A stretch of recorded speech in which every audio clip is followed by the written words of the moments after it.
Baby उसने मुझसे शादी इसलिए की जिससे कि वो पूरी तरह से इंडस्ट्री में घुस घुस सके और उसके न्यूज़पेपर में आर्टिकल्स आएँ और उसका अकाउंट वेरीफाइड हो जाए। शादी के बाद जैसे ही अकाउंट वेरीफाइड हुआ, भाई साहब ने मुझे छोड़ने के लिए बोलना शुरू कर दिया। मैं मजाक में लेती रही। फिर अभी पता चल रहा है वो भी अपने घर गया हुआ है। पीछे से मैंने पता लगाया, सब चीज़ें मैंने पता की, तो पता चला बंदे के मल्टीपल अफेयर्स हैं और सबको बता रखा है ही इज सिंगल। और मतलब अपनी जगह आइडेंटिटी सब गलत बता रखी है लड़कियों को। मैंने सारी लड़कियां पकड़ ली।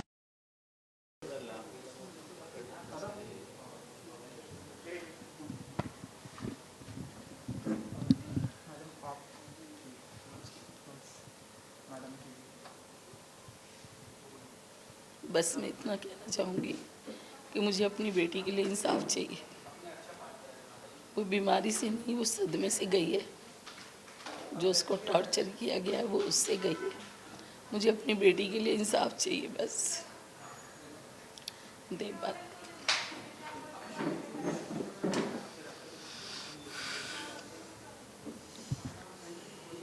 इतनी पॉजिटिव लड़की होने के बाद अगर वो कोविड से गई है ना, तो मैं मान ही नहीं सकता। इतने टाइम से टॉर्चर सह रही थी, हमें भी नहीं पता था। दुनिया के सब लोगों को, उसके फैंस, उसके फ्रेंड्स, हर किसी को थोड़ा थोड़ा सबको बता के गई है वो। अभी जब पता लग रहा है तो ऐसा लग रहा है कि काश पहले पता होता ये चीज़। गगन सेठी, रोनित सेठी, गबरू, देहरादून में रहता है। पूरा एड्रेस है मेरा उसके पास। अपने आप को वो बताता है कि मैं बहुत बड़ा क्रिमिनल हूँ, मेरे पास गन है, मेरे पास ये है, मैं तेरे भाई को मरवा दूंगा, मैं तेरे को मार दूंगा जान से। उसने बेल्टों से मारा, धमकी देता है, दिल्ली आके तेरे भाई को मरवा दूंगा, तुझे पता नहीं चलेगा। वो इंसान इस टाइम भागा हुआ है ना। वो हॉस्पिटल में आया, उन लोगों ने टॉर्चर करा दिव्या को, कॉल कर करके आईसीयू में कॉल कर करके उसको वीडियो कॉल करा। उसके यहाँ पे पंप लगा हुआ था, 100% पंप, कि वो बोल नहीं सकती थी। पंप उसको फोर्स कर रहा था ऑक्सीजन लेने के लिए, और वो वीडियो बना के आईजीटीवी पे डाल रहा है।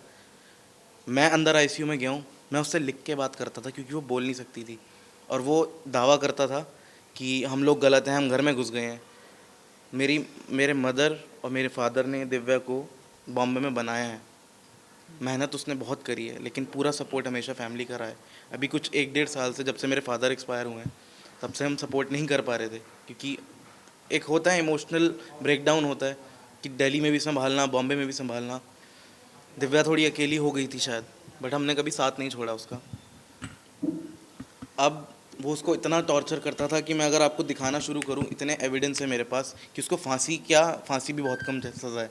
ऑलरेडी उसके इतने केस चल रहे हैं, बेल पे आउट है, तो भी बंदे में इतना दम है कि वो ऐसा क्राइम कर रहा है। और बॉम्बे पुलिस के मैं गया एफआईआर लिखवाने, उन्होंने बोला कि कोविड से डेथ हो गई है आपकी सिस्टर की, तो हम एफआईआर नहीं कर सकते। तो मुझे पता नहीं आगे क्या करना चाहिए, क्योंकि सपोर्ट तो मेरे पास बहुत सारा है, लेकिन जो लीगल मेरे को अथॉरिटीज़ से हेल्प चाहिए वो मुझे नहीं मिल रही है। बस मेरे को यही है कि मेरे को जस्टिस चाहिए, और गगन सेठी मेरे को मेरे सामने चाहिए। और मैं देखूँगा कितना बड़ा गुंडा है वो। मैं देखना चाहता हूँ कितनी गन्स हैं उसके पास और कितना बड़ा क्रिमिनल है। दिव्या को मारता था वो यहाँ पे ये पैचेस। मैं आईसीयू में गया हूँ, उसके पैरों पे भी पैचेस। वो देहरादून गई है शादी होने के बाद, और उसके बाद वहाँ पे मेरे को पता लगा, आज पता लग रहा है मुझे, कि वहाँ पे उसको नौकरानी बना के रखते थे। उसको उसकी सास ने भी मारा है, उससे गोल्ड लिया है, सब चीज़ें ली हैं। मतलब मैं बता नहीं सकता। उसकी फ्रेंड, इतनी क्लोज फ्रेंड, मैं नाम नहीं लूँगा उसका, उसके भाई की पूरी इन्फॉर्मेशन निकाल ली कि देख मुझको सब पता है इसके भाई के बारे में, तो तू समझ जा मैं क्या चीज़ हूँ। सिर्फ दाढ़ी बढ़ा लेने से, नाम गबरू रख लेने से इंसान मर्द नहीं बनता, औरत की इज्जत करनी पड़ती है। और दिव्या जैसी लड़की इतनी शरीफ, इतनी भोली कि पूरी इंडस्ट्री जानती है उसको, वो उसको टॉर्चर करता रहा। इतनी सहमी हुई, डरी हुई कि उसको ये डर लगता था कि मेरे पापा चले गए, मेरे भाई को कुछ ना हो जाए, मेरी मम्मी को कुछ ना हो जाए। इतना नाम उसका 10-11 साल से उसने जो लगातार शोज़ किए हैं ना, वो खुद से सब मेहनत करने के बाद यहाँ पहुँची है। एक अकाउंट वेरीफाई करने के लिए उस आदमी ने शादी करी उससे। मुझे नहीं पता किसने हेल्प करी उसकी, टाइम्स ऑफ इंडिया कौन है मुझे नहीं पता, लेकिन मैं खुलेआम उसको बोलता हूँ कि भाई तू, अगर तेरे में दम है ना गबरू सेठी, तो तू आजा सामने और तब बात करियो। अगर पुलिस नहीं मानती तो हम बात करते हैं, कोई बात नहीं। एक बार फ़ोन नहीं आया उस आदमी का। मैं आपको दिखाना शुरू करूँगा ना, तो आप हैरान रह जाएंगे कि वो मारता कैसे था। अभी तक मैंने कुछ आउट नहीं किया है। पहली चीज़ ये, जो मेरी बहन ने लेटर लिखा, ठीक 7 नवंबर 2020 को उसने लेटर लिखा।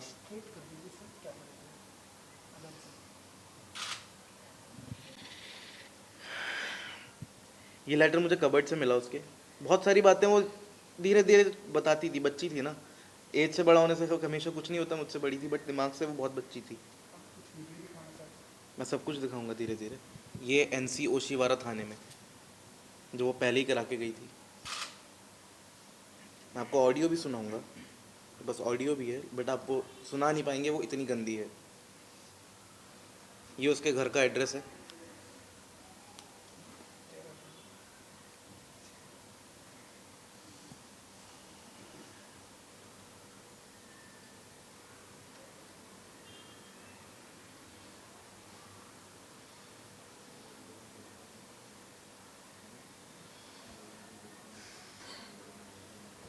ऐसी चीज़ दिखा रहा हूँ।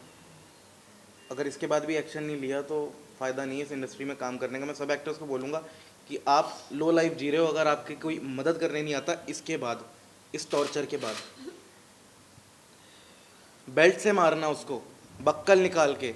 ये उसने बोला वो सेट पे गिरी थी, आज से बहुत टाइम पहले इंडिया फोरम्स पे ये आर्टिकल आया था, गगन ने उसको मारा था।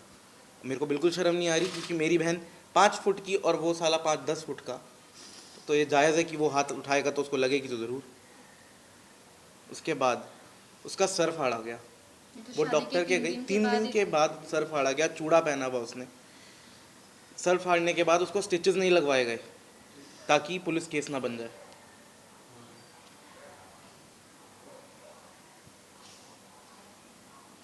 लोगों को बताती रही वो कि मेरे को, हमें नहीं बताया क्योंकि हम शायद कमज़ोर पड़ जाते और यहाँ आके एक्शन ले लेते कुछ। वो लोगों को चैट देती थी, लिखती थी उनको कि मैं बहुत तकलीफ़ में हूँ।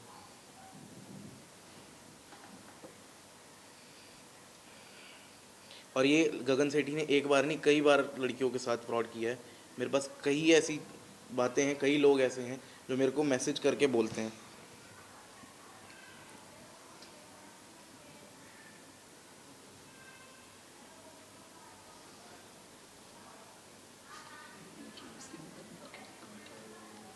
मैं आपको रिकॉर्डिंग सुनना चाहेंगे अगर आप, तो मैं ज़रूर सुनाऊंगा आपको, ताकि आप, लोग मेरे से सवाल कर रहे हैं सोशल हैंडल्स पे कि आप लोग पहले कहाँ थे, अगर ऐसा था तो उन्होंने शादी क्यों की। कभी कभी क्या होता है, आदमी कमज़ोर इतना पड़ जाता है ना कि उसको समझ नहीं आता वो क्या करे। मैं आपको रिकॉर्डिंग सुनाता हूँ।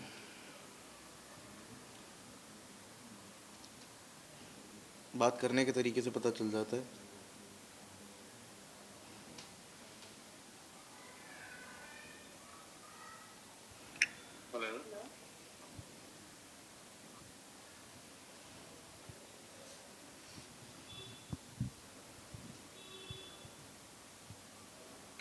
नैना है आपके पास? हाँ वही है। ये तो बहुत गलत है, ये सुना नहीं पाऊंगा शायद मैं। सुनाएंगे तो कोई सुन भी नहीं पाएगा। आपको ये बीप मुझे डालनी गालियाँ पड़ेगी भी इसमें। डालनी। आप बोलते हैं तो मैं प्ले कर देता हूँ, चाहते हैं प्ले करूँ मैं? काफ़ी बीप डालनी पड़ जाएंगी आपको। सब गाली मुझे दी। कोई दिक्कत नहीं है, मेरे को कोई दिक्कत नहीं है। आप लोग कंफर्टेबल हैं, आप, ये आपके लिए है। आप रिपोर्टर्स हैं, आपको पता होना चाहिए किस लेवल का ये चीज़ हुई है यहाँ पे। अब सुशांत का जब केस हुआ था वहाँ पे कोई एविडेंस नहीं था, कोई गवाह नहीं था बोलने वाला। यहाँ पूरी दुनिया गवाह है। मेरा इंस्टाग्राम, मेरे नौ से बात। मतलब मैं यूज़ नहीं करता था और आज मेरा इंस्टाग्राम भरा हुआ है दिव्या के लिए। सब बोल रहे हैं कि हमें सब कुछ पता है, दिव्या दीदी हमसे शेयर करती थी, उसके फैंस, उसके जितने भी लोग थे आसपास के, सिर्फ हमें नहीं बताया क्योंकि हमें दर्द होता शायद।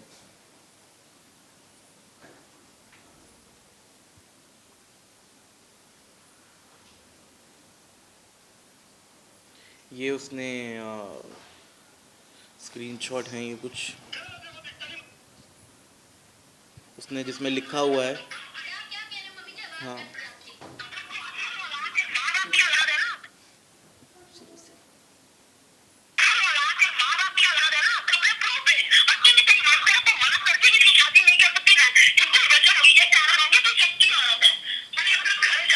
मैं शक्ति और तू ना, कोई बात नहीं, मैं काम करती हूँ,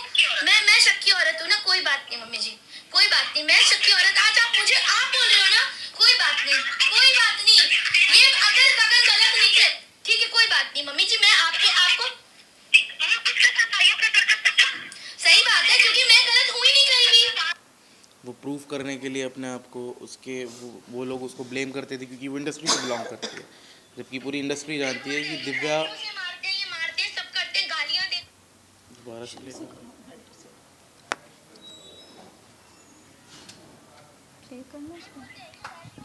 एक मिनट रुक, स्पीकर पे क्यों नहीं आ रहा है?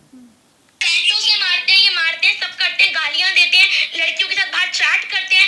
माँ की किसी ने कुछ नहीं बोला, उन्होंने बोला कि तेरी औकात क्या है, किसी ने कुछ नहीं बोला, उन्होंने बोला मैं तुझे छोड़ दूंगा, किसी ने कुछ नहीं बोला, और आप मेरे पे ब्लेम लगा रहे हैं, ब्लेम पे ब्लेम लगाए जा रहे हैं मम्मी जी।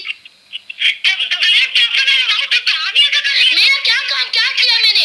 वो मुझे अकेले छोड़ के जा रहे हैं, वो बीवी वाला कोई रिश्ता नहीं रखा उन्होंने मम्मी जी, उन्होंने मेरे से, आप मुझे रोज फोन कर करके आप मुझे डांट भी रहे हो, मैं ठीक है आप बड़े हो, मैं आपकी इज्जत करती हूँ। किसके साथ रही? वो सीसीटीवी फुटेज निकाल लीजिएगा, क्योंकि मैं गलत तो कहीं नहीं, क्योंकि मेरे पास इनके लिए तो प्रूफ है और मैं इन्हीं से ही बोल सकती हूँ, और तो किसी से कुछ कह नहीं सकती। आपको किसने बोला मैं 3 दिन हूँ? मैं आपको किसने बोला? किसने बोला 20 तारीख को घर में आई हूँ? किसने बोला आपको? अच्छा 3 दिन कहाँ हूँ? ठीक है, मैं आपको वो सीसीटीवी फुटेज चाहिए ना? मैं 3 दिन घर में नहीं थी। गगन ने मुझे कमरे में बंद करके मुझे मारने की धमकी दी और खुद कह रहे मैं मर जाऊंगा, तुझे भी मार दूंगा। मैं वहाँ बेल बजती है घर की, और अगर मैं अपना बचाव करती हूँ और मैं आपको फोन करती हूँ कि मम्मी जी मेरे साथ ऐसा कर रहे हैं, तो मैं गलत हूँ? मेरे को मारा नहीं, आपने देखा था। जब आप मेरी बात पे यकीन नहीं कर रहे तो मम्मी जी आप मेरी बात पे यकीन, आप मम्मी जी आपकी आवाज,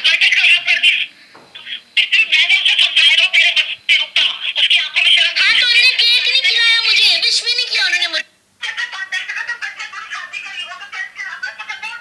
किसने एक रिकॉर्डिंग इतनी गलत है सुना नहीं सकते हैं, और बहुत सारी रिकॉर्ड्स हैं जिसमें कि जूते चप्पल से मारा, बेल्ट से मारा, और दिव्या ने कभी हमें नहीं बताया कि मम्मी परेशान होंगी क्योंकि अभी पापा गए हैं, तो मम्मी को बहुत दुख होगा कि उसने अपनी मर्जी से शादी करी। आज हमें पता चला कि शादी भी ज़बरदस्ती धमकी देके कि तेरे भाई को मरवा दूंगा, तब शादी करी है उससे, सिर्फ वेरीफाई काउंट करने के लिए। इतना डरती थी उससे वो, हमने कई बार हेल्प करने की भी सोची उसकी, थोड़ा सा सेंटर में आ जाएगा। हमने कई बार हेल्प करने की भी सोची, जैसे मैंने कई बार उसको फ़ोन किया कि मैं दिव्या कहाँ है, मैं आता हूँ। उसने इतना डरती थी उससे, उसने मुझे आज तक, इतना क्लोज फ्रेंड था, उसने आज तक मुझे अपना घर का एड्रेस नहीं बताया 2 साल से, ताकि मैं उसके घर पे आके उसकी हेल्प ना कर पाऊँ। इतना गगन से डरती थी वो। मम्मी पापा नहीं आ पाए, ना चिंटू आ पाया घर पे, इतना डरा के रखा था उसने उसको। वो घर जो मैंने बनाया, दिव्या को सेटल किया, मेरा बेटा मुंबई आया ऑफिस के काम से, गगन ने कह दिया वो घर में नहीं आएगा। मेरा बेटा 10 दिन होटल में ठहरा, दिव्या रोती रही, इससे होटल में मिलने जाती थी, लेकिन उसने उसको घर में नहीं आने दिया गगन ने।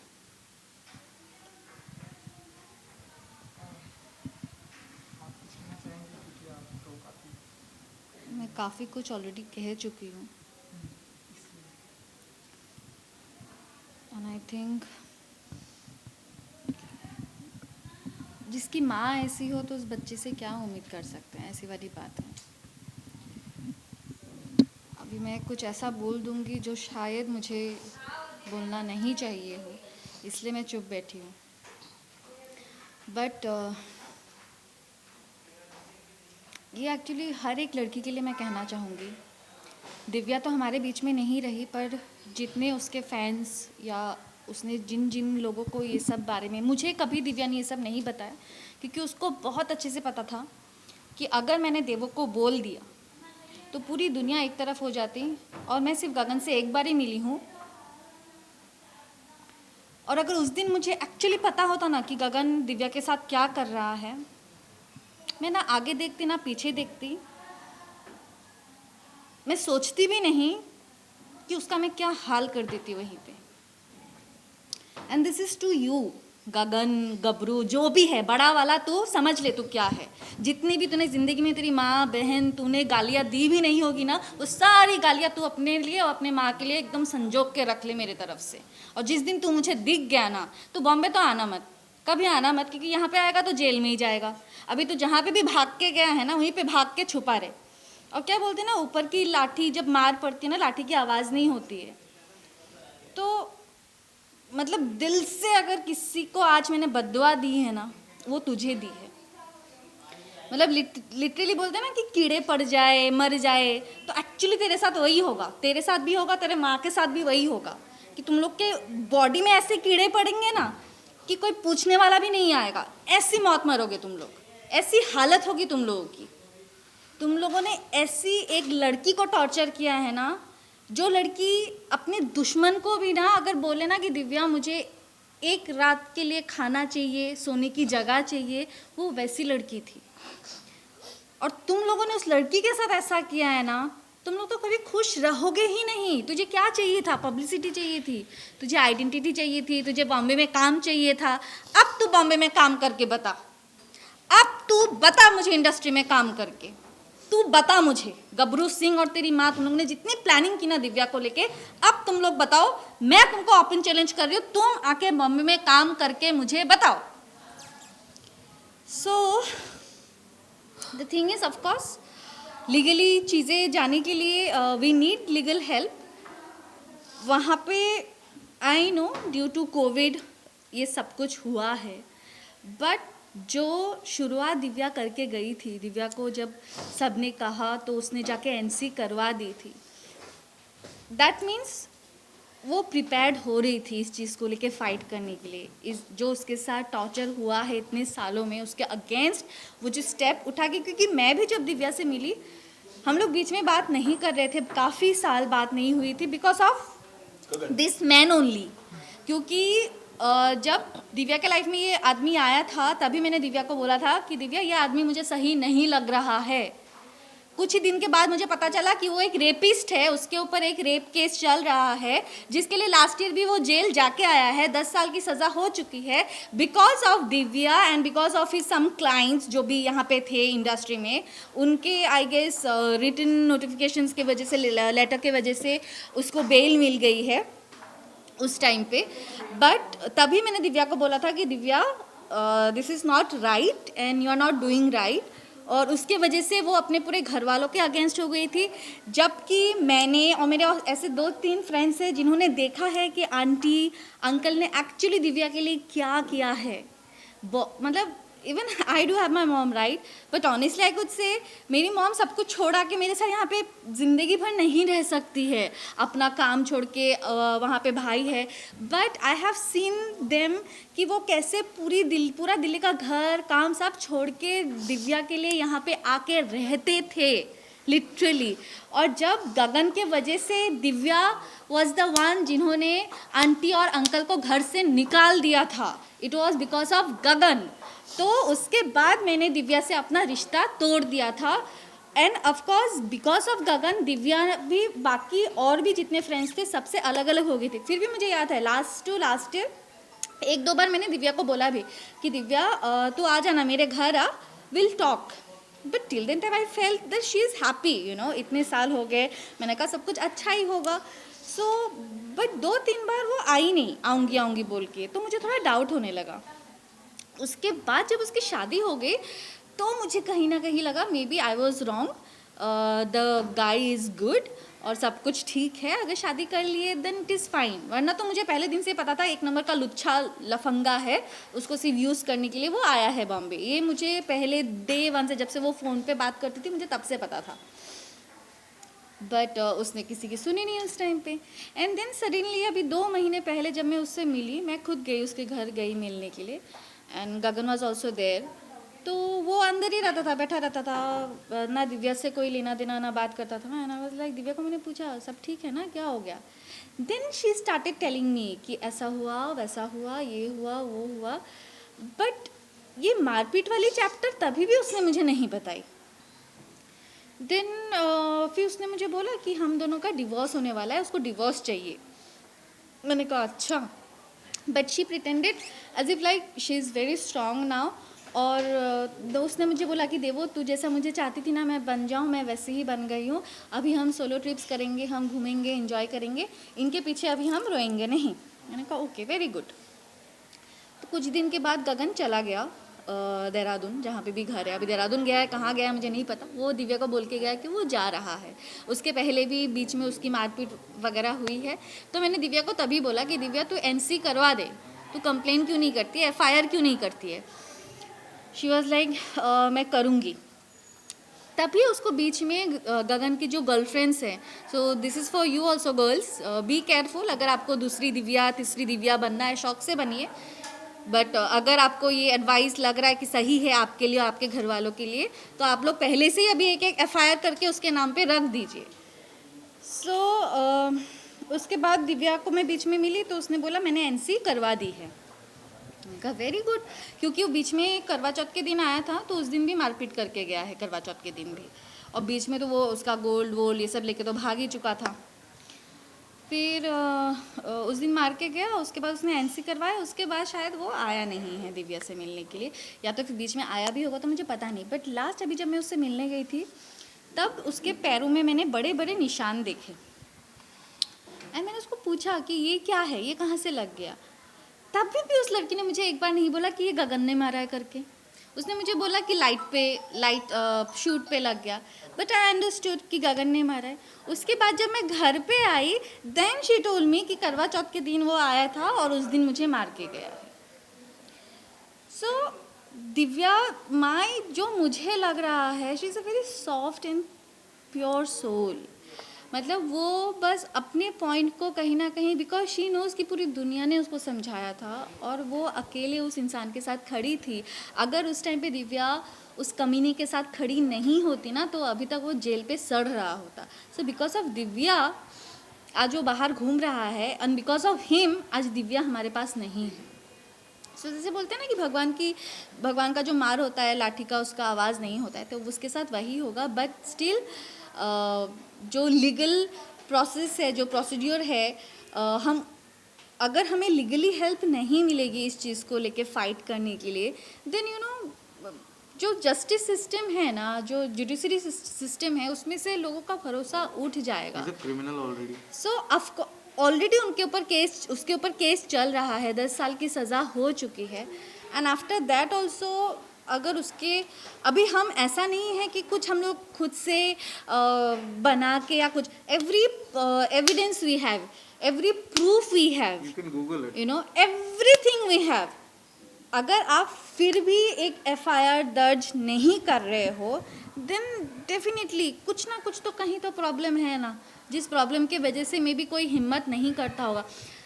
ये शायद बहुत ऐसी लड़कियां होंगी जो ऐसे सफ़र कर रहे हैं और हिम्मत कर नहीं पाते, क्योंकि जब हिम्मत करते हैं ना तो सामने वाला कोई मदद ही नहीं करता। पहले तो जो दोस्त करते रहेंगे, 100 में से 90 तो पीछे ऐसे ही हट जाएंगे कि भाई दूसरों का पछड़ा है, हमें क्यों पढ़ना है। अरे भाई जब दूसरे का पछड़ा है तो तुम आए क्यों दोस्ती के नाम पे, पहली बात।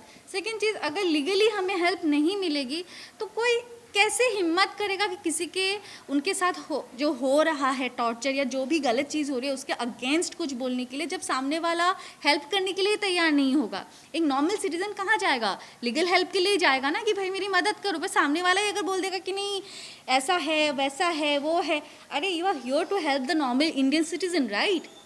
सो आप हेल्प करो ना, कैसे कर सकते हो, कोई भी तो ऐसे कुछ भी नहीं कर रहा ना। We have all the evidences, we have all the proofs, उसके बावजूद भी अगर आप हेल्प नहीं करते हैं तो लोग तो ऐसे ही करते रहेंगे, ऐसे ही सहते रहेंगे। वी हैव विटनेसेस, और क्या चाहिए आपको? An number of witnesses, like you can't even count. So you guys even can't imagine कि उसके साथ क्या हुआ है। I know this is due to Covid, but apart from it, the mental stress, the physical abuse, everything जो भी वो गई है, go through उसने किया है, it is, you can't even imagine it. So yeah, I would like say कि please support कीजिए, and जितने भी लड़कियां हैं या जितने भी लोग ऐसे इस तरीके से सफ़र कर रहे हैं, प्लीज़ आवाज़ उठाइए, एक्शन लीजिए। अगर टाइम पे एक्शन नहीं लेंगे दिन फिर से ऐसे ही होता ही रहेगा, ऐसा होता आया है और ऐसे ही होता रहेगा। सो या दैट्स ऑल, थैंक यू।